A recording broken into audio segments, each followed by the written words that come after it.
Não existe justiça na história.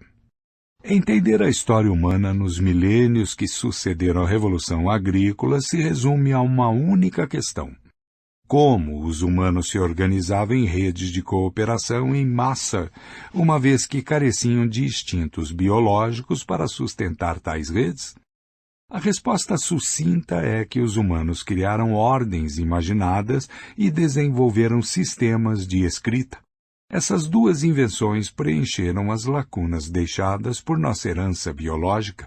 No entanto, o aparecimento de tais redes foi, para muitos, uma vantagem duvidosa.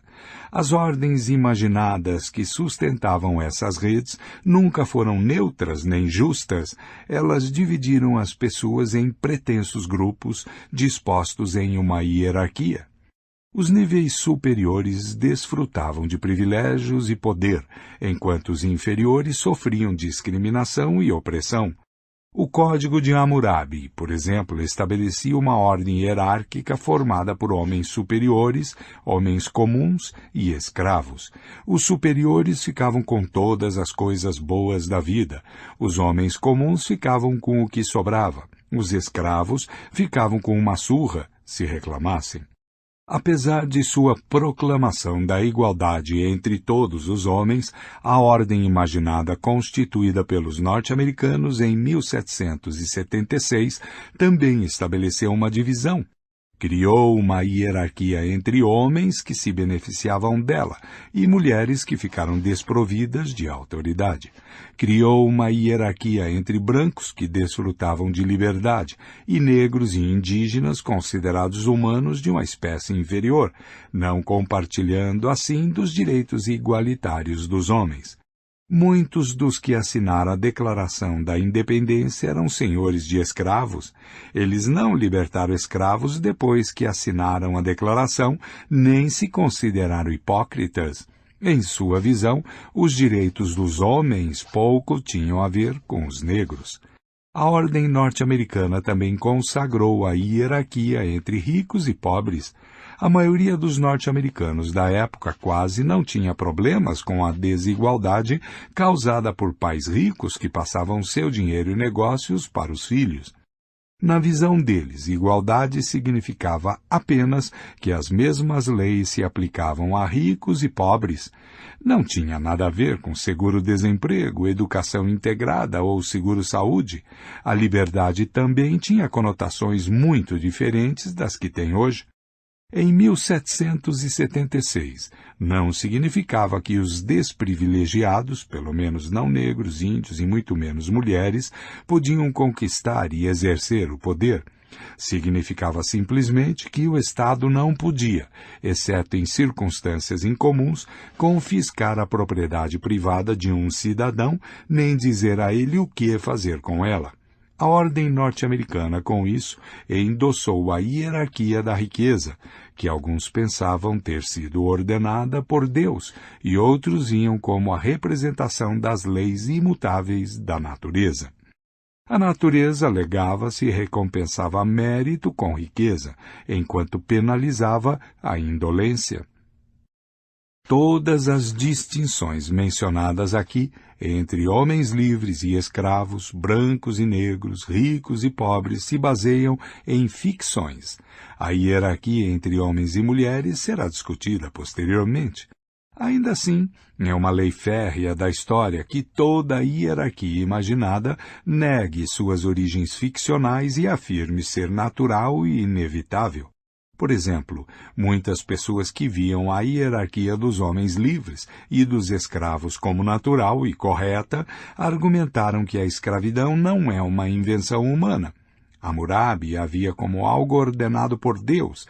Aristóteles afirmou que os escravos tinham uma natureza escrava, enquanto os homens livres tinham uma natureza livre. Seu status na sociedade não passava de um reflexo de sua natureza inata. Pergunte aos defensores da supremacia branca sobre hierarquia racial e prepare-se para ouvir uma palestra pseudocientífica sobre as diferenças biológicas entre as raças. É provável que digam que há algo no sangue ou nos genes caucasianos que torna os brancos naturalmente mais inteligentes, trabalhadores e virtuosos.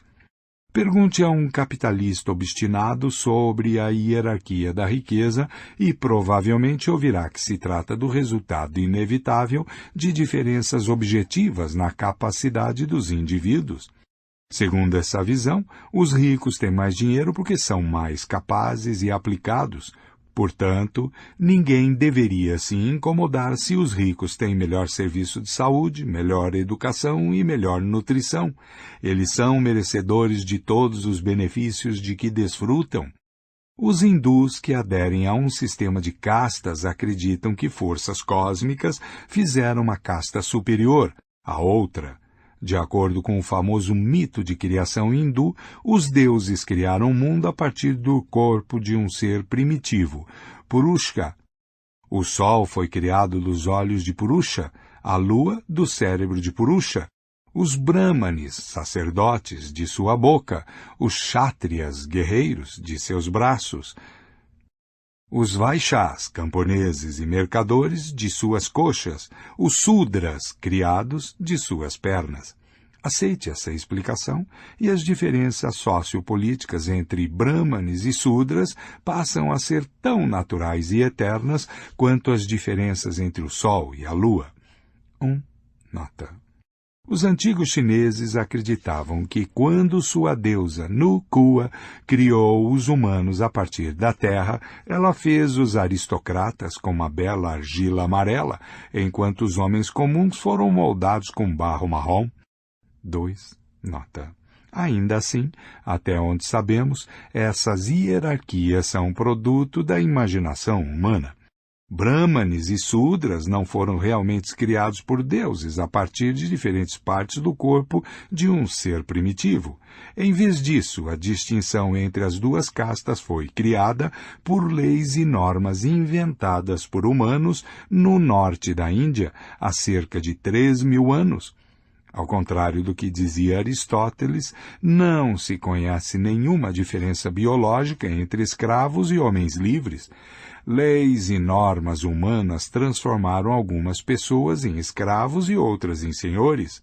Entre negros e brancos existem algumas diferenças biológicas objetivas, como cor da pele e tipo de cabelo, mas não há nenhuma evidência de que essas diferenças se estendam à inteligência ou à moral. A maioria das pessoas afirma que sua hierarquia social é natural e justa, enquanto as de outras sociedades são baseadas em critérios falsos e ridículos. Os ocidentais modernos são ensinados a desprezar a ideia de hierarquia racial. Eles ficam chocados com as leis que proíbem os negros de viver em bairros de brancos, ou estudar em escolas de brancos, ou ser tratados em hospitais de brancos.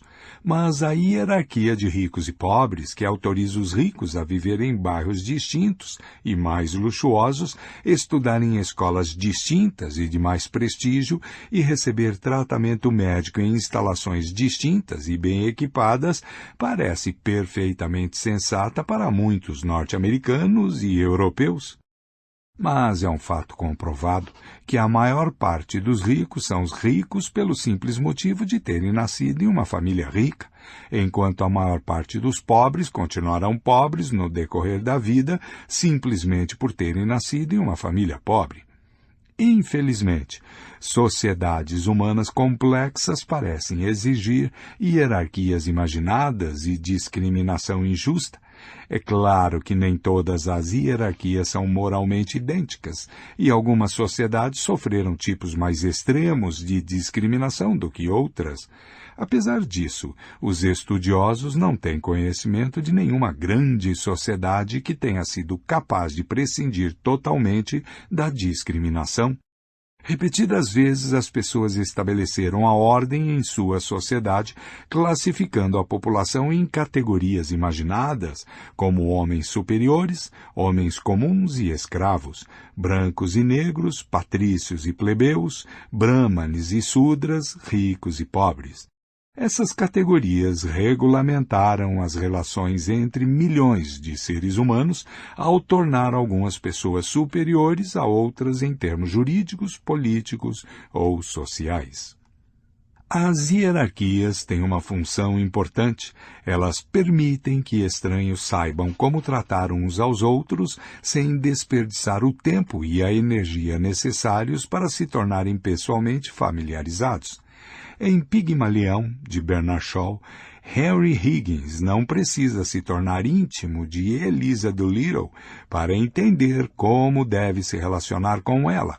Só de ouvi-la falar, ele deduz que se trata de um membro de classe baixa com quem pode fazer o que quiser. Por exemplo, usá-la como títere em sua aposta de fazer uma vendedora de flores ambulante se passar por duquesa. Uma Elisa dos tempos modernos trabalhando em uma floricultura precisa saber quanto esforço dedicar à venda de rosas e gladiolos para as pessoas que entram na loja todos os dias. Não pode fazer uma indagação detalhada dos gostos e bolsos de cada indivíduo. Em vez disso, usa algumas pistas, o modo como a pessoa está vestida, sua idade e, se não for politicamente correta, a cor da pele. É assim que ela imediatamente faz a distinção entre o sócio da firma de contabilidade, que tem grande probabilidade de comprar um buquê de rosas caro, e o mensageiro que só tem $1 para gastar num punhado de margaridas. Obviamente, as diferenças nas habilidades naturais também desempenham seu papel na formação de distinções sociais, mas tais diversidades de aptidão e caráter costumam ser mediadas por hierarquias imaginadas. Isso acontece de duas formas importantes. A primeira e a principal delas é que a maioria das habilidades precisa ser cultivada e desenvolvida. Mesmo que alguém nasça com um talento em particular, esse talento normalmente permanecerá latente se não for estimulado, lapidado e exercitado. Nem todas as pessoas têm a mesma chance de nutrir e aperfeiçoar suas habilidades. Ter ou não essa oportunidade costuma depender de sua posição na hierarquia imaginada pela sociedade em que estão inseridas. Harry Potter é um bom exemplo. Tirado de sua família notável de bruxos e criado por trouxas ignorantes, ele chega a Hogwarts sem nenhuma experiência em magia. São necessários 7 livros até que ele aprenda a dominar plenamente seus poderes e conheça suas habilidades excepcionais.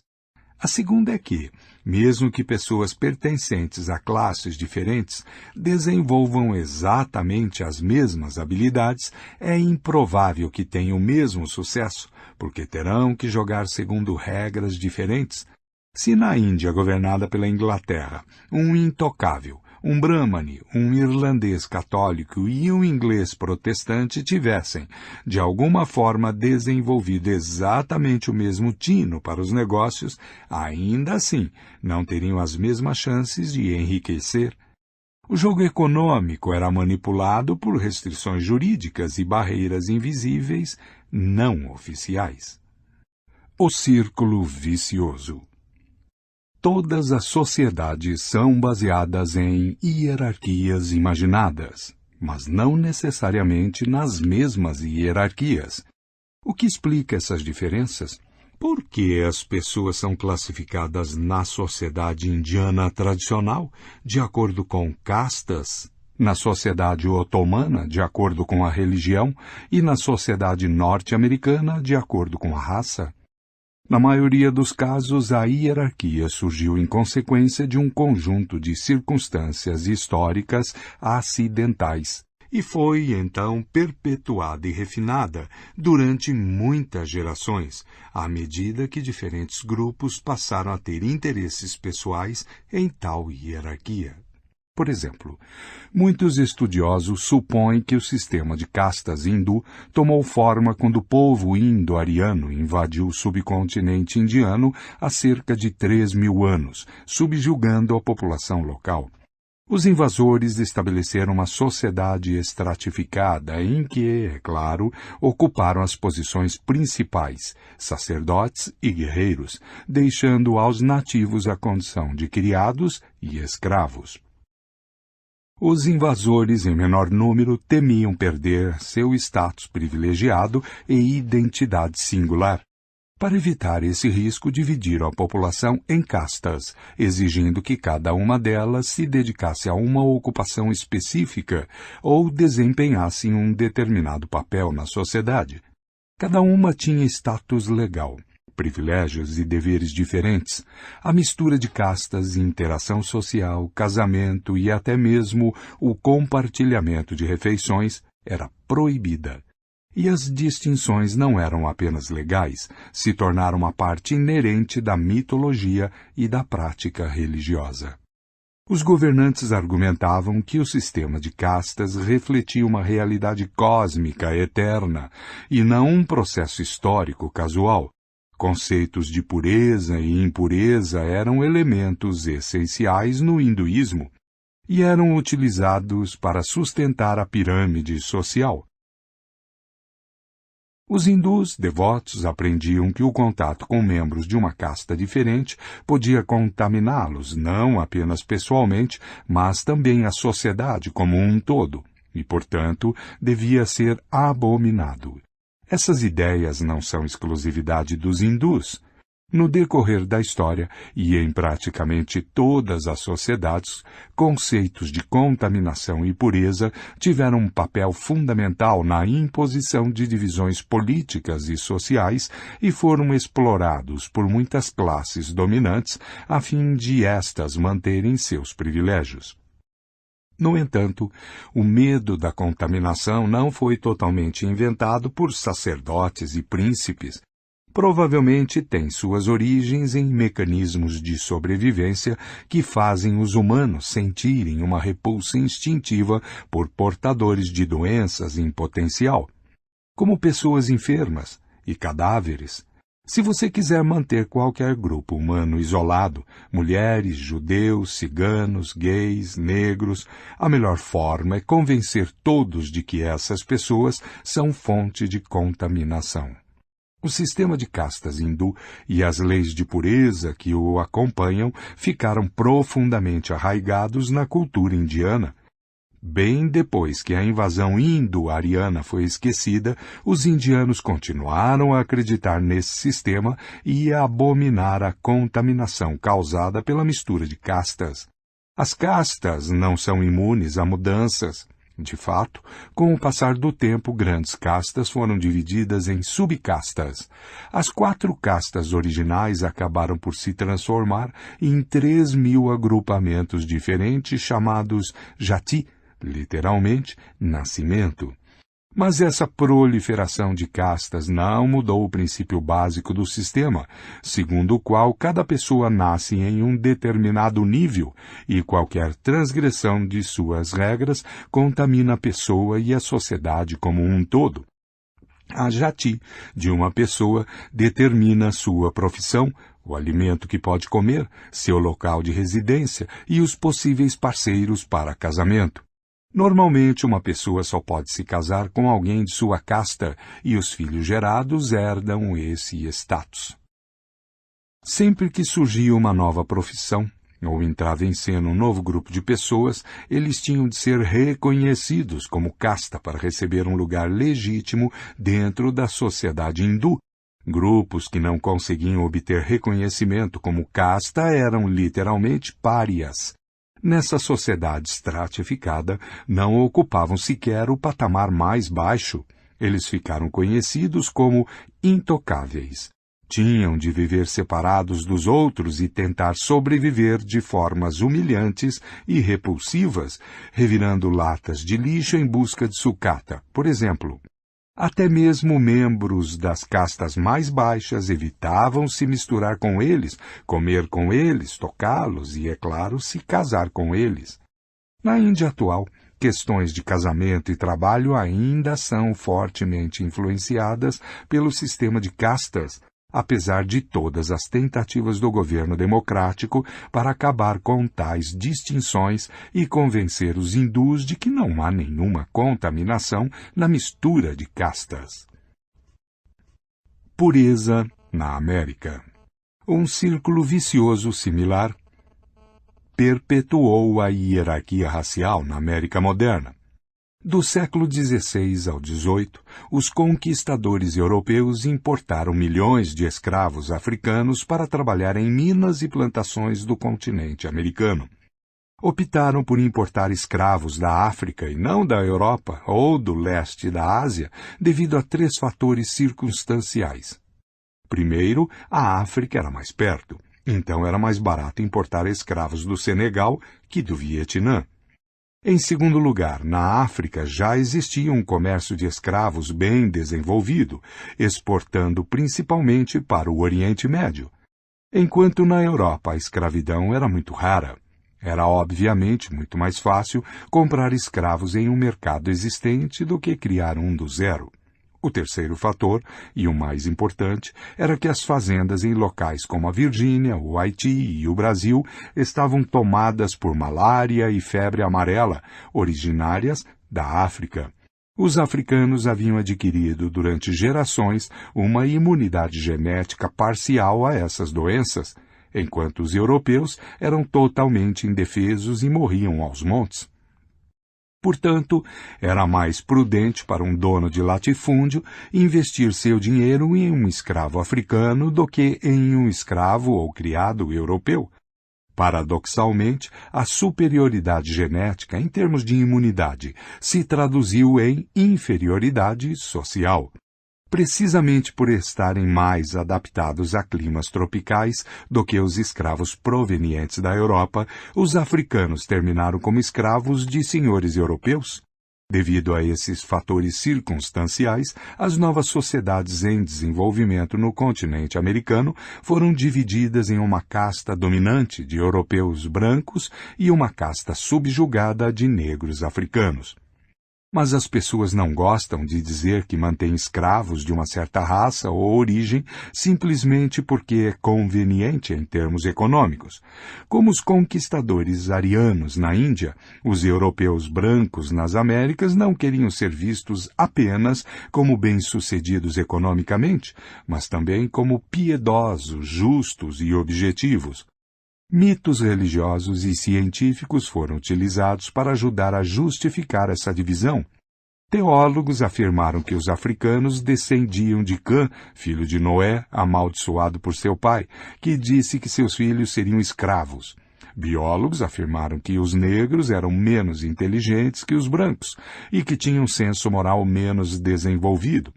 Médicos afirmaram que os negros viviam na sujeira e disseminavam doenças.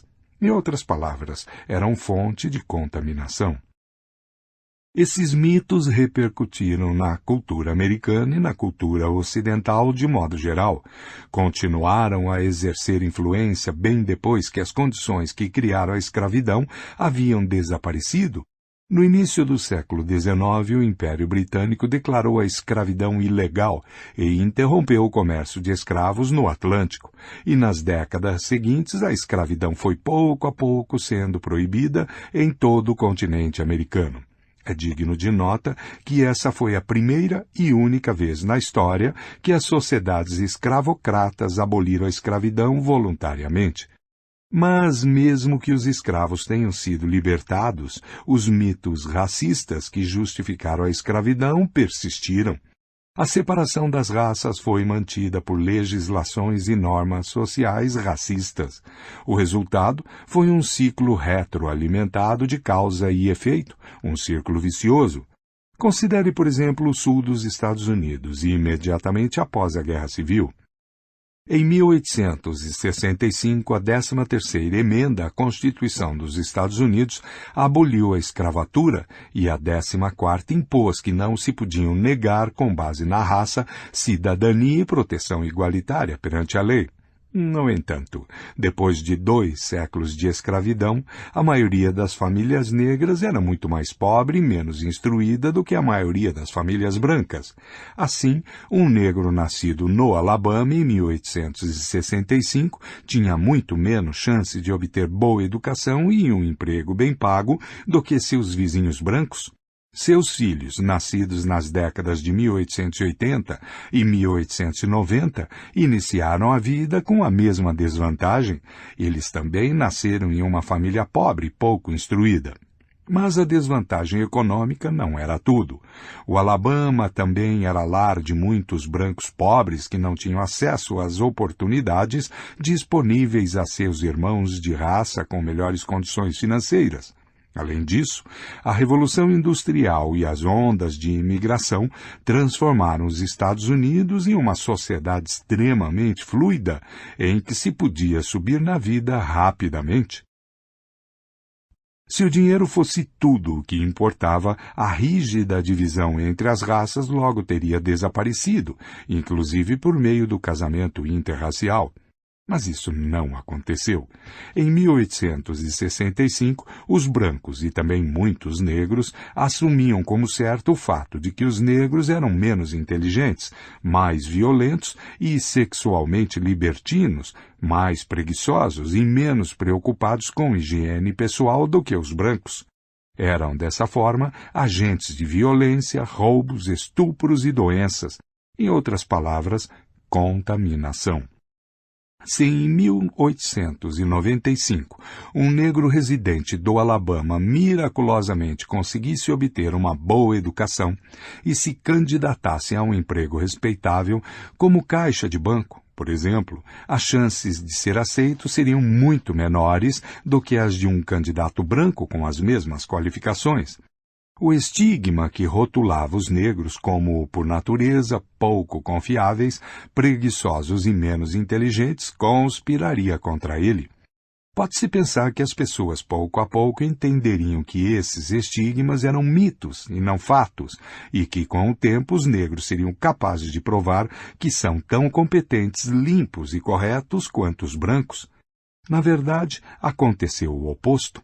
Esses preconceitos ficaram cada vez mais arraigados conforme o tempo foi passando. Como todos os melhores empregos eram dos brancos, ficou mais fácil acreditar que os negros eram realmente inferiores.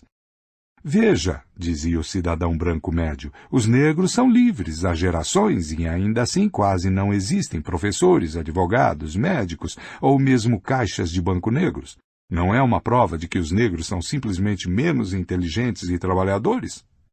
Nesse círculo vicioso, negros não eram contratados para empregos administrativos porque eram considerados pouco inteligentes, e a escassez de negros em empregos administrativos era prova de sua inferioridade. O círculo vicioso, uma situação histórica fortuita, se traduz em um rígido sistema social. O círculo vicioso não acaba aí. À medida que os estigmas contra os negros se fortaleceram, foram traduzidos em um sistema de leis e normas chamadas Leis Jim Crow, criado para proteger a ordem racial. Os negros eram proibidos de votar em eleições, estudar em escolas de brancos, comprar em lojas de brancos, comer em restaurantes de brancos, dormir em hotéis de brancos. A justificativa para tudo isso era que os negros eram sujos, indolentes e maldosos, de modo que os brancos tinham que se proteger deles. Os brancos não queriam dormir no mesmo hotel que os negros, ou comer no mesmo restaurante por medo de doenças. Eles não queriam que seus filhos estudassem na mesma escola que crianças negras, por medo de brutalidade e más influências. Não queriam que os negros votassem nas eleições, já que os negros eram ignorantes e imorais. Esses temores eram confirmados por estudos científicos que provavam, entre aspas, que os negros eram de fato menos instruídos, que várias doenças eram mais comuns entre eles e que seus índices de criminalidade eram ainda mais altos. Os estudos ignoravam o fato de que esses fatos, entre aspas, resultavam da discriminação contra os negros. Em meados do século XX, a segregação nos antigos estados confederados provavelmente era pior do que no fim do século XIX. Clennon King, um estudante negro que se candidatou à Universidade do Mississippi em 1958, foi forçado a ir para uma instituição psiquiátrica. O juiz responsável julgou que o negro só podia ser insano ao pensar que poderia ser admitido na Universidade do Mississippi. Nada era tão revoltante para os sulistas e muitos nortistas, norte-americanos, como relações sexuais e casamento entre homens negros e mulheres brancas. O sexo interracial se tornou um grande tabu e qualquer violação ou suspeita de violação era vista como merecedora de punição imediata e sumária na forma de linchamento. A Ku Klux Klan, Sociedade Secreta dos Defensores da Supremacia Branca, perpetrou muitas dessas matanças. Eles poderiam ensinar algumas coisinhas aos brahmanes hindus sobre leis de pureza.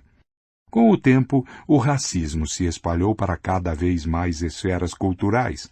A cultura estética norte-americana foi construída sob padrões brancos de beleza. Os atributos físicos da raça branca, por exemplo, pele branca e cabelos claros e lisos, nariz pequeno e arrebitado, começaram a ser identificados como belos. Traços tipicamente negros, pele escura, cabelos pretos e crespos, nariz achatado, eram considerados feios. Esses preconceitos impregnaram a hierarquia imaginada em um nível ainda mais profundo da consciência humana. Tais círculos viciosos podem continuar por séculos e até mesmo milênios, perpetuando uma hierarquia imaginada que surgiu de um acontecimento histórico ocasional. Com frequência, a discriminação tende a piorar com o tempo e não a melhorar. Dinheiro gera dinheiro e pobreza gera pobreza. Educação gera educação e ignorância gera ignorância.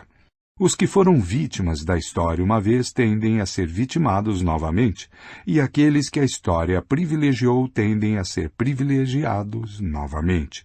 A maioria das hierarquias sociopolíticas carece de base lógica ou biológica. Elas não passam da perpetuação de eventos ocasionais sustentados por mitos. Esse é um bom motivo para se estudar história. Se a divisão entre negros e brancos, ou entre brahmanes e sudras, fosse fundada em realidades biológicas, ou seja, se os brahmanes realmente tivessem cérebro mais desenvolvido que os sudras, a biologia seria suficiente para entender a sociedade humana.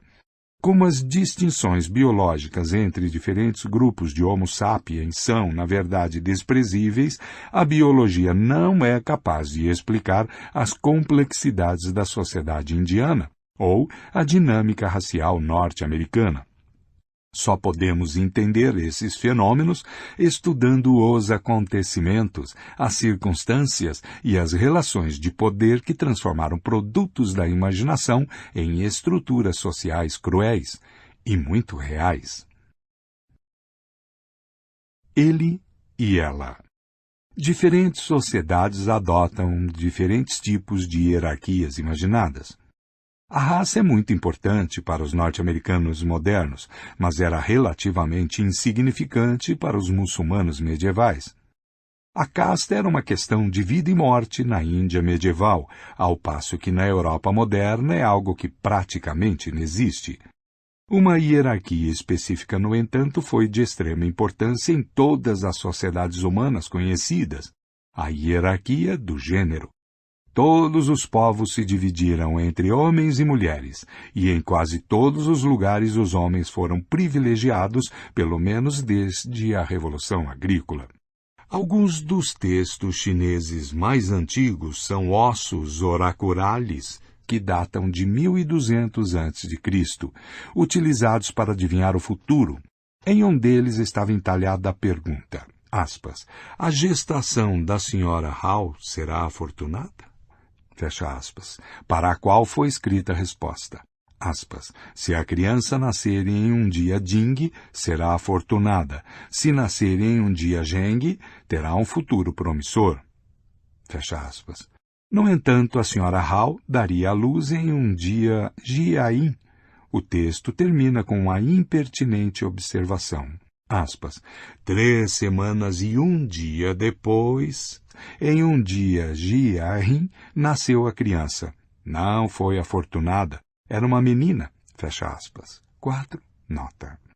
Mais de 3.000 anos depois, quando a China comunista decretou a política do filho único, muitas famílias chinesas continuavam considerando o nascimento de uma menina uma desgraça. Os pais muitas vezes abandonavam ou matavam meninas recém-nascidas para ter mais uma chance de ter um menino. Em muitas sociedades, as mulheres eram mera propriedade dos homens, principalmente do pai, marido ou irmão. O estupro em muitos sistemas jurídicos era tratado como violação de propriedade. Em outras palavras, a vítima não era a mulher estuprada, mas o homem a quem a ela pertencia. Nesse caso, a sentença era transferência de propriedade. O estuprador era obrigado a pagar o valor de uma noiva ao pai ou ao irmão da mulher, e a partir de então ela se tornava propriedade do estuprador. A Bíblia diz que, aspas, se um homem se encontrar com uma moça sem compromisso de casamento e a violentar, e eles forem descobertos, ele pagará ao pai da moça 50 peças de prata. Terá que casar-se com a moça. Fecha aspas. Deuteronômio 22, 28 e 29.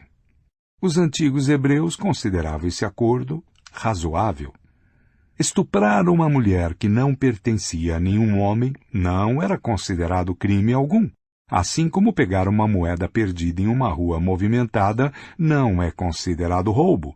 E se um marido estuprava a própria mulher, ele não cometia nenhum crime. Na verdade, a ideia de que um marido pudesse estuprar a esposa era um oxímoro. Ser marido era ter controle absoluto da sexualidade da esposa. Dizer que um marido estuprou a própria esposa era tão ilógico quanto dizer que um homem roubou a própria carteira. Tal pensamento não se limitava ao antigo Oriente Médio. Em 2006, ainda havia 53 países em que um marido não podia ser processado por estuprar a esposa. Até mesmo na Alemanha, as leis de estupro foram modificadas apenas em 1997, criando-se uma categoria jurídica para o estupro conjugal. 5. Nota. A divisão entre homens e mulheres é produto da imaginação, como o sistema de castas na Índia ou o sistema racial nos Estados Unidos, ou é uma divisão natural com raízes biológicas mais profundas? E se houver de fato uma divisão natural, existem também explicações biológicas para a primazia dos homens sobre as mulheres? Algumas das disparidades culturais, jurídicas e políticas entre homens e mulheres refletem as diferenças biológicas óbvias entre os sexos. Gerar uma criança sempre foi trabalho das mulheres, porque os homens não têm útero. Ainda assim, sobre essa verdade universal, todas as sociedades acumularam diversas camadas de ideias e normas culturais que pouco têm a ver com a biologia. As sociedades associam masculinidade e feminilidade com uma série de atributos que, em sua maioria, não têm base biológica. Por exemplo, na Atenas democrática do século V a.C., um indivíduo provido de um útero não tinha status jurídico independente e era proibido de participar de assembleias populares ou ser juiz. Com poucas exceções, tal indivíduo não podia se beneficiar de uma boa educação, nem se envolver em negócios ou discursos filosóficos. Nenhum dos líderes políticos de Atenas, nenhum de seus grandes filósofos, oradores, artistas ou mercadores tinha útero. O fato de ter útero faz com que uma pessoa seja biologicamente inadequada para essas profissões? Os atenienses da antiguidade acreditavam que sim. Os atenienses dos dias de hoje discordam. Na Atenas atual, as mulheres votam, são eleitas para cargos públicos, fazem discursos, projetam de tudo, de joias a edifícios e softwares, e frequentam universidades.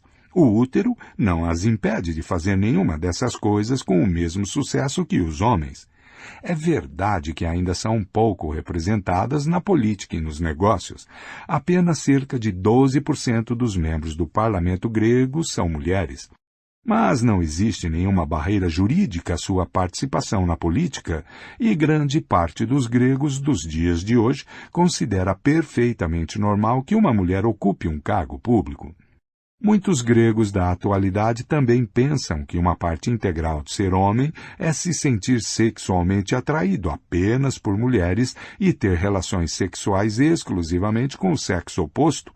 Eles não enxergam isso como um preconceito cultural, mas sim como uma realidade biológica. Relações entre duas pessoas do sexo oposto são algo natural, e entre duas pessoas do mesmo sexo, não. Na realidade, a Mãe Natureza não se importa se os homens se sentem sexualmente atraídos uns pelos outros. Apenas mães humanas inseridas em determinadas culturas fazem escândalo ao saber que seu filho tem um caso com o vizinho. A explosão de raiva da mãe não tem base biológica. Um número significativo de culturas humanas vê as relações homossexuais como algo não apenas legítimo, como até mesmo socialmente construtivo, sendo a Grécia Antiga o exemplo mais notável. A Ilíada não menciona que Tétis tivesse qualquer objeção às relações entre seu filho Aquiles e Patroclo. A rainha Olímpia da Macedônia foi uma das mulheres mais temperamentais e poderosas da antiguidade, e até mesmo mandou matar seu próprio marido, o rei Filipe. Mas ela não teve um ataque quando seu filho Alexandre o Grande levou seu amante Heféstion para jantar em casa. Como podemos diferenciar aquilo que é biologicamente determinado daquilo que as pessoas apenas tentam justificar por meios de mitos biológicos? Um bom princípio básico é: a biologia permite, a cultura proíbe. A biologia está disposta a tolerar um leque muito amplo de possibilidades. É a cultura que obriga as pessoas a concretizar algumas possibilidades e proíbe outras. A biologia permite que as mulheres tenham filhos. Algumas culturas obrigam as mulheres a concretizar essa possibilidade. A biologia permite que homens pratiquem sexo uns com os outros. Algumas culturas os proíbem de concretizar essa possibilidade. A cultura tende a argumentar que proíbe apenas o que não é natural. Mas de uma perspectiva biológica não existe nada que não seja natural. Tudo o que é possível é, por definição, também natural. Um comportamento verdadeiramente não natural, que vá contra as leis da natureza, simplesmente não teria como existir e, portanto, não necessitaria de proibição. Nenhuma cultura jamais se deu ao trabalho de proibir que os homens realizassem fotossíntese, que as mulheres corressem mais rápido do que a velocidade da luz, ou que elétrons com carga negativa atraíssem uns aos outros. Na verdade, nossos conceitos de natural e não natural não são tirados da biologia, mas da teologia cristã. O sentido teológico de natural é de acordo com as intenções de Deus que criou a natureza. Os teólogos cristãos afirmam que Deus criou o corpo humano com a intenção de que cada membro e órgão servisse a um propósito em particular. Se usamos nossos membros e órgãos para o propósito previsto por Deus, trata-se de uma atividade natural. Usá-los de maneira diferente da intenção de Deus não é natural. Mas a evolução não tem propósito. Os órgãos não evoluíram com um propósito, e o modo como são usados está em constante mudança. Não existe um único órgão no corpo humano que execute apenas o trabalho que seu protótipo executava quando apareceu pela primeira vez há centenas de milhões de anos. Os órgãos evoluem para executar uma função específica, mas, depois que existem, podem ser adaptados para outros usos também. A boca, por exemplo, surgiu porque os primeiros organismos multicelulares precisavam de uma forma de levar nutrientes para o corpo. Ainda usamos a boca para isso, mas também a usamos para beijar, falar e, se formos o Rambo, para puxar o pino de nossas granadas de mão. Algum desses usos não é natural simplesmente porque nossos ancestrais vermiformes não faziam essas coisas com a boca há 600 milhões de anos? Da mesma forma, as asas não apareceram de repente com toda a sua maravilhosa aerodinâmica. Elas se desenvolveram a partir de órgãos que serviam a outro propósito. De acordo com uma teoria, as asas dos insetos evoluíram há milhões de anos a partir de protuberâncias no corpo de insetos não voadores. Insetos com calombos tinham uma área de superfície maior do que aqueles sem calombos, e isso permitiu que absorvessem mais luz do Sol e assim ficassem mais aquecidos. Em um lento processo evolutivo, esses aquecedores solares ficaram maiores. A mesma estrutura que era boa para a máxima absorção da luz do Sol, muita área da superfície, pouco peso, também por coincidência dava aos insetos um certo impulso quando saltavam e pulavam. Aqueles com protuberâncias maiores podiam saltar e pular mais longe. Alguns insetos começaram a usá-las para planar, e daí bastou um pequeno passo para chegar às asas capazes de realmente propulsar o inseto no ar. Da próxima vez em que um mosquito zumbir em seu ouvido, acuse-o de comportamento não natural. Se ele fosse bem comportado e estivesse satisfeito com o que Deus lhe deu, usaria suas asas apenas como painéis solares. O mesmo conceito de multitarefa se aplica a nossos órgãos e comportamentos sexuais. O sexo evoluiu, a princípio, para procriação e rituais de galanteio, como uma forma de avaliar a adequação de um possível parceiro. Mas muitos animais atualmente fazem uso delas para uma série de propósitos sociais que pouco têm a ver com a criação de pequenas cópias de si mesmos. Os chimpanzés, por exemplo, utilizam o sexo para firmar alianças políticas, criar intimidade e neutralizar tensões. Isso é antinatural? Sexo e gênero. Faz pouco sentido, então, afirmar que a função natural da mulher é dar à luz, ou que a homossexualidade não é natural. A maior parte das leis, normas, direitos e obrigações que definem masculinidade e feminilidade refletem mais a imaginação humana do que a realidade biológica. Biologicamente, os humanos estão divididos entre os sexos masculino e feminino. O Homo sapiens do sexo masculino tem um cromossomo X e um cromossomo Y. Um indivíduo do sexo feminino tem 2 cromossomos X. Mas homem e mulher são categorias sociais, não biológicas. Embora na grande maioria dos casos, na maior parte das sociedades humanas, homens sejam do sexo masculino e mulheres sejam do sexo feminino, os termos sociais carregam muita bagagem que tem uma relação apenas tênue, se é que tem alguma, com os termos biológicos. Um homem não é um sapiens com características biológicas específicas, como cromossomos XY, testículos e muita testosterona. Em vez disso, ele se enquadra em um compartimento específico da ordem humana imaginada da qual faz parte. Os mitos de sua cultura lhe designam papéis, como participar da política, direitos, como votar, e deveres, como serviço militar, masculinos específicos. Da mesma forma, uma mulher não é um sapiens com 2 cromossomos X, um útero e muito estrogênio. Em vez disso, é um membro do sexo feminino de uma ordem humana imaginada. Os mitos de sua sociedade lhe atribuem papéis: criar filhos, direitos, proteção contra a violência e deveres, obediência ao marido, femininos específicos. Já que mitos e não a biologia definem os papéis, direitos e deveres de homens e mulheres, o significado de masculinidade e feminilidade varia imensamente de uma sociedade para outra. Para tornar as coisas menos confusas, os estudiosos costumam distinguir entre sexo, que é uma categoria biológica, e gênero, uma categoria cultural. O sexo se divide em masculino e feminino, e as características dessa divisão são objetivas e permaneceram constantes ao longo da história.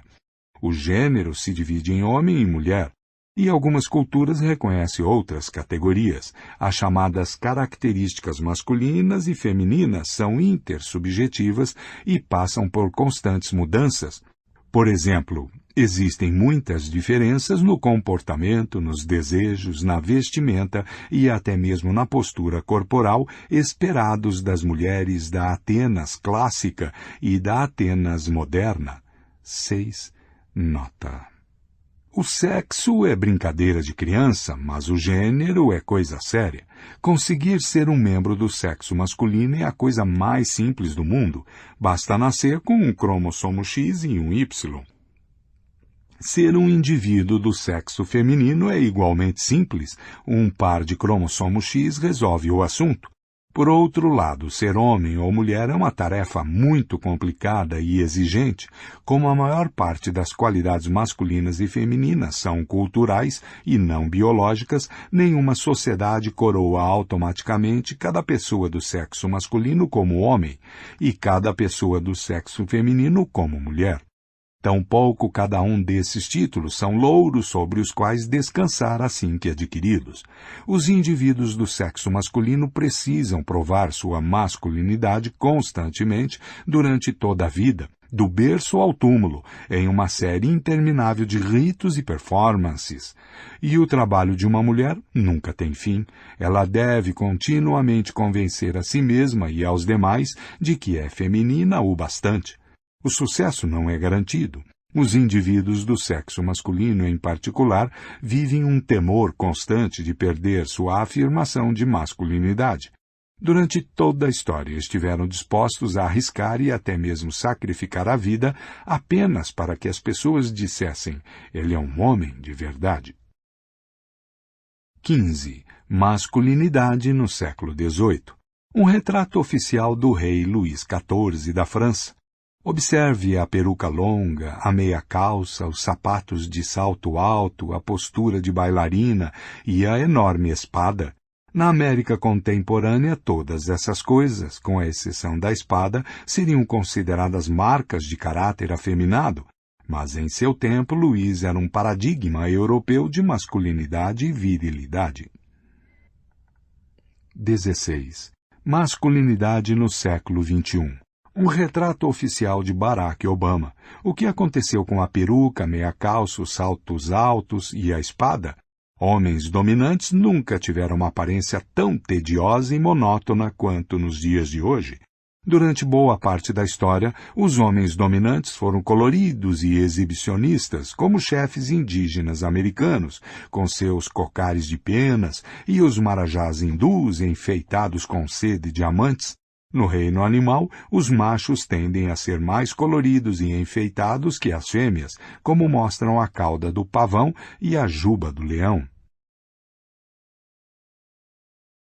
O que há de tão bom nos homens? Pelo menos desde a Revolução Agrícola, a maior parte das sociedades humanas tem sido sociedades patriarcais, que valorizam mais os homens do que as mulheres. Independentemente de como a sociedade definia homem e mulher, ser homem sempre foi melhor. Sociedades patriarcais educam os homens para pensar e agir de modo masculino e as mulheres para pensar e agir de modo feminino, punindo qualquer um que ouse cruzar essas fronteiras. Apesar disso, não recompensam da mesma forma aqueles que se adaptam. Qualidades consideradas masculinas são mais valorizadas do que aquelas que são consideradas qualidades femininas, e membros de uma sociedade que personificam o ideal feminino recebem menos do que aqueles que exemplificam o ideal masculino. Menos recursos são investidos na saúde e na educação das mulheres. Elas têm menos oportunidades econômicas, menos poder político e menos liberdade de movimento. O gênero é uma corrida em que os corredores competem apenas pela medalha de bronze. Certamente um punhado de mulheres chegou à posição alfa, como Cleópatra, do Egito, a imperatriz Wu Zetian, da China, mais ou menos no ano 700, e Elizabeth I, da Inglaterra. Mas elas são as exceções que confirmam a regra. Durante o reinado de 45 anos de Elizabeth, todos os membros do parlamento eram homens, todos os oficiais da marinha e do exército real eram homens, todos os juízes e advogados eram homens, todos os bispos e arcebispos eram homens, todos os teólogos e sacerdotes eram homens, todos os médicos e cirurgiões eram homens, todos os estudantes e professores professores de todas as universidades e faculdades eram homens, todos os prefeitos e xerifes eram homens, e quase todos os escritores, arquitetos, poetas, filósofos, pintores, músicos e cientistas eram homens. O patriarcado tem sido a norma em quase todas as sociedades agrícolas e industriais. Resistiu teimosamente a levantes políticos, revoluções sociais e transformações econômicas. O Egito, por exemplo, foi conquistado inúmeras vezes no decorrer dos séculos. Assírios, persas, macedônios, romanos, árabes, mamelucos, turcos e britânicos o ocuparam, e sua sociedade sempre permaneceu patriarcal. O Egito foi governado pela lei faraônica, grega, romana, muçulmana, otomana e britânica, e todas discriminavam pessoas que não eram consideradas homens de verdade. Como o patriarcado é tão universal, não pode ser produto de algum círculo vicioso que teve início por um acontecimento ao acaso. É particularmente digno de nota que, mesmo antes de 1492, a maior parte das sociedades, tanto das Américas quanto da África e da Ásia, eram patriarcais, embora não tenham tido contato durante milhares de anos.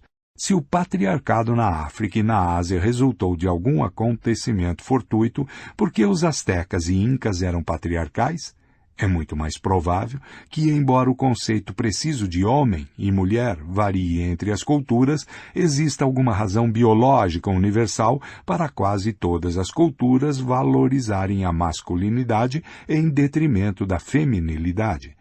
Não sabemos qual é essa razão. Há muitas teorias, nenhuma delas convincente. O poder dos músculos. A teoria mais comum aponta para o fato de que os homens são mais fortes que as mulheres e utilizaram sua maior capacidade física para obrigá-las a se submeterem. Uma versão mais sutil dessa afirmação sustenta que sua força permite que eles monopolizem tarefas que demandam trabalho braçal, como arar e colher. Isso lhes dá o controle da produção de alimentos, o que, por sua vez, se traduz em influência política. Há dois problemas com essa ênfase no poder dos músculos. Primeiro, a declaração de que os homens são mais fortes que as mulheres é verdadeira apenas na média e apenas se considerando certos tipos de força.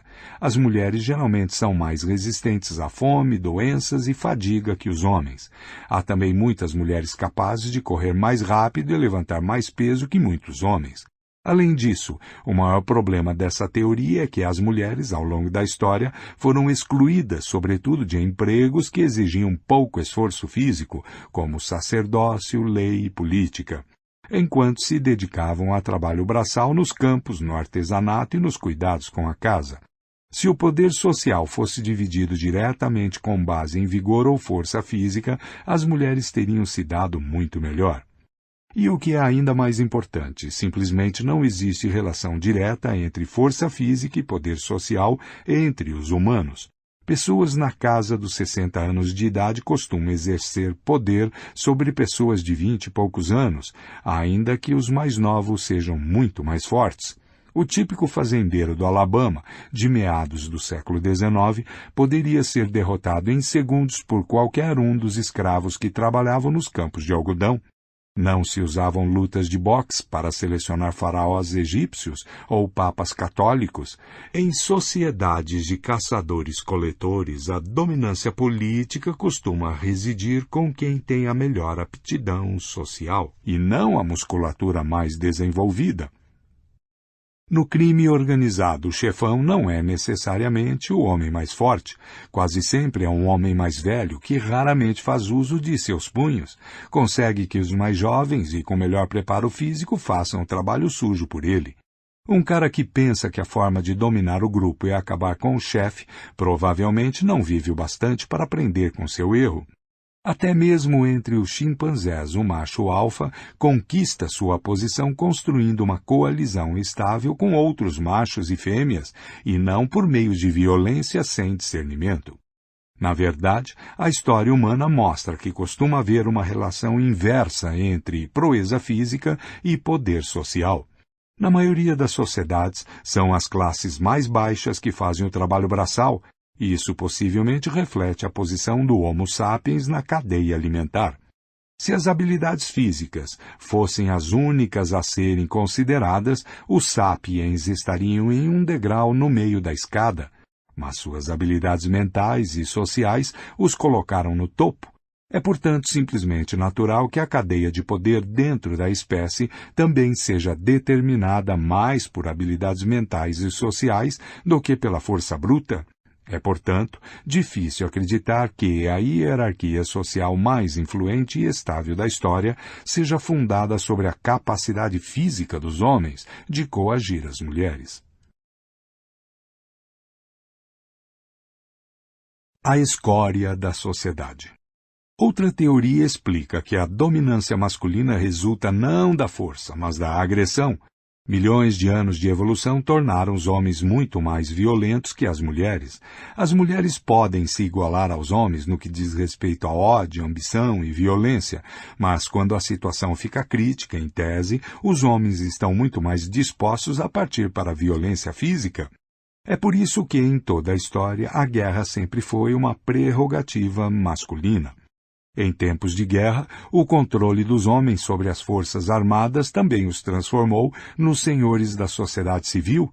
Eles então usaram o controle que tinham sobre a sociedade civil para travar cada vez mais guerras, e quanto maior o número de guerras, maior o controle dos homens sobre a sociedade. Esse ciclo retroalimentado explica tanto a onipresença da guerra quanto a onipresença do patriarcado. Estudos recentes dos sistemas hormonal e cognitivo de homens e mulheres fortalecem a hipótese de que os homens, de fato, têm tendências mais agressivas e violentas e, portanto, são, no geral, mais adequados para servirem como soldados comuns.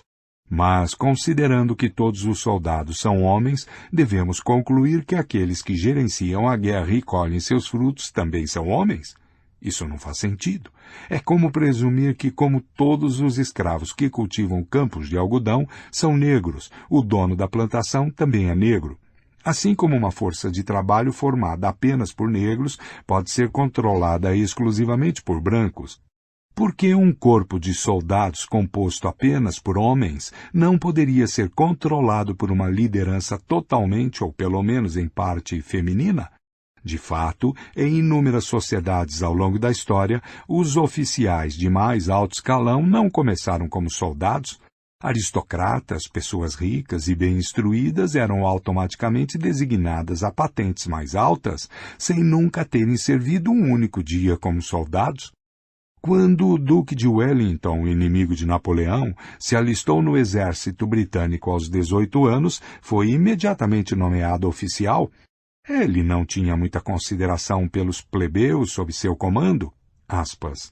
Temos nas forças armadas a escória da terra na função de soldados comuns, fecha aspas, escreveu a um companheiro aristocrata durante a guerra contra a França. Esses soldados comuns costumavam ser recrutados entre os mais pobres ou entre minorias étnicas, como os católicos irlandeses. A chance de subirem na hierarquia militar era irrisória. Os postos superiores estavam reservados para duques, príncipes e reis. Mas por que só para duques e não para duquesas? O Império Francês na África foi consolidado e defendido pelo suor e pelo sangue de senegaleses, argelinos e franceses da classe trabalhadora. O percentual de franceses bem-nascidos nas linhas de combate era insignificante. Ainda assim, o percentual de franceses bem-nascidos dentro da pequena elite que conduziu o exército francês, comandou o império e colheu seus frutos era muito alto. Por que apenas franceses e não francesas? Na China havia uma longa tradição de subjugar o exército à burocracia civil, de modo que mandarins que nunca haviam empunhado uma espada muitas vezes comandavam as guerras. Não se gasta um bom ferro para produzir pregos, dizia um ditado chinês popular, cujo significado era que as pessoas realmente talentosas faziam parte da burocracia civil e não do exército. Por que então todos esses mandarins eram homens? Não se pode argumentar racionalmente que fraqueza física ou baixos níveis de testosterona impediam as mulheres de se tornarem mandarinas, generais e políticas. Para gerenciar uma guerra, certamente é preciso vigor, mas não tanto força física ou agressividade. Guerras não são brigas de bar, são projetos muito complexos que exigem um grau extraordinário de organização, cooperação e capacidade de conciliação. A capacidade de manter a paz em casa, fazer aliados no exterior e entender o que passa pela cabeça das outras pessoas, particularmente seus inimigos, costuma ser a chave para a vitória. Por conseguinte, um homem bruto e agressivo muitas vezes é a pior escolha para coordenar uma guerra. Uma opção muito melhor é uma pessoa colaborativa que saiba como apaziguar, como manipular e como ver as coisas de diferentes perspectivas. É disso que são feitos os que constroem impérios.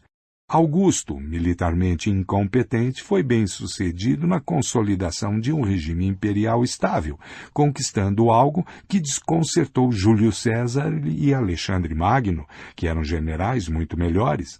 Tanto seus contemporâneos quanto os historiadores modernos costumam atribuir essa façanha à sua virtude de clementia, moderação e clemência. As mulheres frequentemente são estereotipadas como melhores manipuladoras e apaziguadoras que os homens, e são famosas por sua capacidade superior de enxergar as coisas da perspectiva dos outros. Se há alguma verdade nesses estereótipos, então as mulheres teriam sido excelentes políticas e construtoras de impérios, deixando o trabalho sujo nos campos de batalha para os machos carregados de testosterona e desprovidos de sutileza. Apesar dos mitos populares, e isso raras vezes aconteceu no mundo real, não está nem um pouco claro qual seria o motivo. Genes patriarcais. Um terceiro tipo de explicação de ordem biológica atribui menos importância à força bruta e à violência e sugere que, em milhões de anos de evolução, homens e mulheres desenvolveram estratégias diferentes de sobrevivência e de reprodução. Como os homens competiam entre si pela oportunidade de engravidar mulheres férteis, a chance de reprodução de um indivíduo dependia, acima de tudo, de sua capacidade de superar em desempenho e derrotar outros homens. Com o decorrer do tempo, os genes masculinos que conseguiam passar para a geração seguinte eram aqueles pertencentes aos homens mais ambiciosos, agressivos e competitivos. Uma mulher, por outro lado, não tinha dificuldade em encontrar um homem disposto a engravidá-la. No entanto, se quisesse que seus filhos lhe dessem netos, precisava carregá-los no útero durante 9 árduos meses e depois cuidar deles durante anos. Durante esse período, tinha poucas oportunidades de obter comida e necessitava de muita ajuda. Precisava de um homem para garantir sua própria sobrevivência e a de seus filhos. A mulher não tinha muita escolha além de concordar com quaisquer condições que o homem estipulasse para ficar por perto e dividir o fardo. Com o tempo, os genes femininos que chegaram à geração seguinte pertenciam a mulheres de caráter cuidador e submisso. Mulheres que passavam tempo excessivo em disputas por poder não deixaram nenhum desses genes poderosos para gerações futuras. O resultado dessas diferentes estratégias de sobrevivência, segundo esta teoria, é que os homens foram programados para serem ambiciosos e competitivos e se sobressaírem na política e nos negócios, enquanto as mulheres tendiam a se recolherem e a dedicarem a vida a apoiar a carreira do marido e dos filhos. Mas essa abordagem também parece ser desmentida pelas evidências empíricas. Particularmente problemática é a suposição de que a dependência por parte das mulheres de ajuda externa as tornou dependentes dos homens, e não de outras mulheres, e de que a competitividade masculina fez dos homens seres socialmente dominantes. Existem muitas espécies de animais, como os elefantes e os bonobos, em que a dinâmica entre fêmeas dependentes e machos competitivos resulta em uma sociedade matriarcal.